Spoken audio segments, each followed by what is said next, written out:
हरे कृष्ण। दंडवत प्रणाम समस्त भक्त मान को।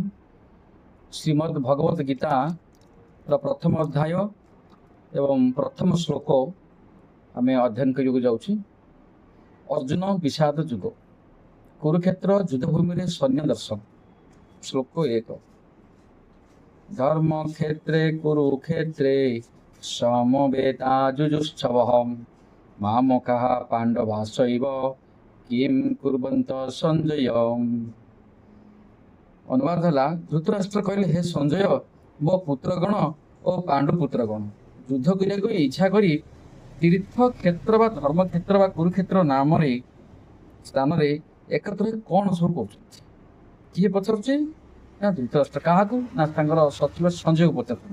आ संजय जेहेतु तांकर गुरुदेव जे कि व्यासदेव कृपा कर दिव्य चक्षु प्रदान कर जो दिव्य चक्षु माध्यम से महाभारत समस्त दृश्य से दर्शन कर तेणु तांकर सचिव जी धृतराष्ट्र अंध तांक पाखे रही सचिव काम कर धृतराष्ट्र पचार सचिव को संजय को जे आज महाभारत युद्ध रे जो कौन कौन सब घटुची मत सब कही चल।